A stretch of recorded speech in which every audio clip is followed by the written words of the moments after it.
Hi viewers, welcome back to Soumya vlogs. ఇవాళ మనం నాటి కోడి చికెన్ కర్రీ ఎలా చేయాలో చూద్దాం రండి.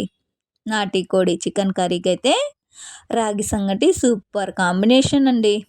ఇవాళ మధ్యాహ్నం లంచ్ కోసం అయితే నేను ఏమేమి వంటలు ప్రిపేర్ చేశానో ఇలా చూపిస్తూ ఉన్నాను. అలాగే మా ఇంట్లో నేను ఏం పూజ చేసుకున్నానో ఇవాళ ఈ వీడియోలో అయితే చూద్దాం రండి. ఈ వీడియోలో అయితే నేను ఏం పూజ చేశానో చెబుతాను. హాయ్ అండి, అందరూ ఎలా ఉన్నారు? నేనైతే చాలా బాగున్నాను. మీరందరూ అలాగే బాగుండాలని దేవుని ప్రార్థిస్తూ ఉన్నాను. ముందుగా అయితే ఉదయాన్నే లేసి ఇల్లు వాకిలి నీట్గా తుడిసి అలాగే వాకిలికి పసుపు కుంకుమ పెట్టి ఇలా అయితే మా వారు ఏమేమి ఫ్రూట్స్ అలాగే పువ్వులు అలాగే అరిటాకు అవన్నీ తెచ్చారు. అవన్నీ నేనైతే సర్దుకుంటూ ఉన్నాను. తర్వాత అయితే 3 టేబుల్ స్పూన్ ధనియాలు, 2 టేబుల్ స్పూన్ గసగసాలు, అలాగే 4 లవంగాలు, ఒక చెక్క ముక్క వేసి తర్వాత లైట్ బ్రౌన్ కలర్ వచ్చే వరకు వేపుకొని ముందుగా కట్ చేసి ఉంచుకున్న ఒక చిన్న కప్పుడు ఎండు కొబ్బరి ముక్కలు అయితే వేసి ఇలా పౌడర్లా పట్టి పక్కన ఉంచుకోవాలి. తర్వాత అయితే ముందుగా చికెన్ని 2 టైమ్స్ నీట్గా కడిగి పక్కన ఉంచుకొని అందులో పసుపు, కారం, ఉప్పు, ఒక టేబుల్ స్పూన్ ఆయిల్, అలాగే ముందుగా కట్ చేసి ఉంచుకున్న ఒక ఉల్లిగడ్డ వేసి ఇలా నీట్గా మ్యాగ్నేట్ అయితే చేసి తర్వాత స్టవ్ మీద పెట్టి అందులో వచ్చే వాటర్ అంతా ఇనికిపోయే వరకు ఉడికించుకోవాలి. ఇలా ఉడికించుకొని పక్కన ఉంచుకొని తర్వాత అయితే స్టవ్ మీద కుక్కర్ అయితే పెట్టి అందులో ఒక గరిట ఆయిల్ అయితే పోసి తర్వాత ఆయిల్ కాగిన తర్వాత ముందుగా కట్ చేసి ఉంచుకున్న 2 ఉల్లిగడ్డలు అయితే ఇలా వేసి అవి లైట్ బ్రౌన్ కలర్ వచ్చిన తర్వాత ఇలా 1/2 టేబుల్ స్పూన్ పసుపు, 1 టేబుల్ స్పూన్ కారం,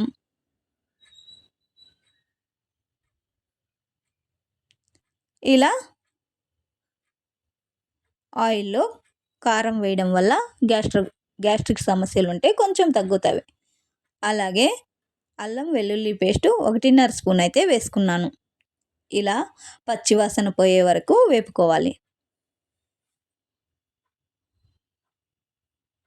తర్వాత అయితే నేను మిక్సీ జార్లో 3 టమోటాలు, కొంచెం కొత్తిమీర వేసి రుబ్బి పక్కన ఉంచుకున్నాను.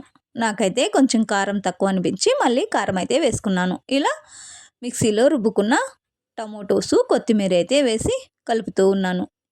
ఇవి వేసి పచ్చివాసన పోయిన తర్వాత ఇలా ఆయిల్ బయటికి వచ్చిన తర్వాత ముందుగా మనం ఉడికించి పెట్టుకున్న ఈ నాటి కోడి చికెన్ అయితే వేసుకోవాలి.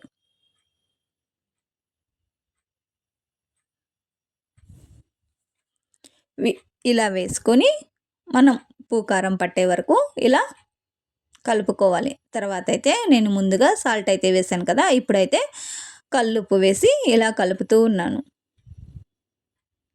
ఇలా మనకి సరిపడినంత ఉప్పు అయితే వేసుకోవాలి. ఉప్పు, కారం, పసుపు అన్నీ మనకు సరిపడినంత వేసుకొని తర్వాత కొంచెం వాటర్ వేసి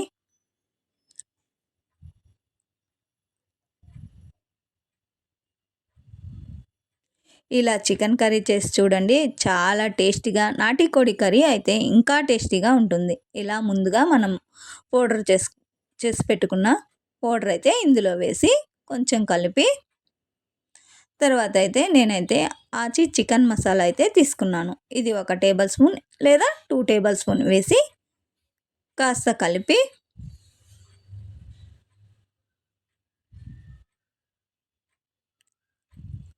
తర్వాత ఉప్పు కారం చూసుకొని నాకైతే అన్నీ సరిపోయినవి.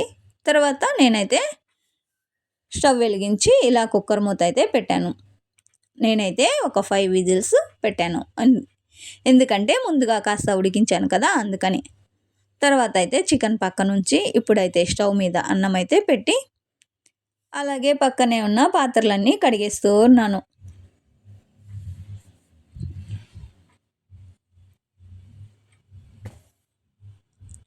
ఇలా అయితే పనులు చేసుకుంటే ఈజీగా అయిపోతుంది. కిచెన్ కొని మనకి క్లీన్గా అనిపిస్తుంది. ఇలా అయితే అన్నం వండుతూ ఉన్నాను.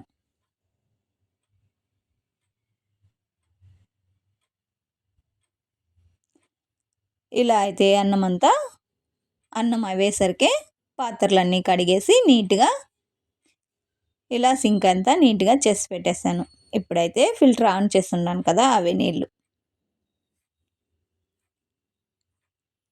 ఇలా అయితే చికెన్ చాలా బాగా కుదిరిందండి. అలాగే నేనేం పూజ చేశానని చెప్పాను కదా! ఏం పూజ అంటే మన పెద్దవాళ్ళు ఉంటారు పూర్వీకులకి పూజ అయితే చేశాము. అందుకే చికెన్ చేసి వాళ్ళకైతే పెట్టాము మనం.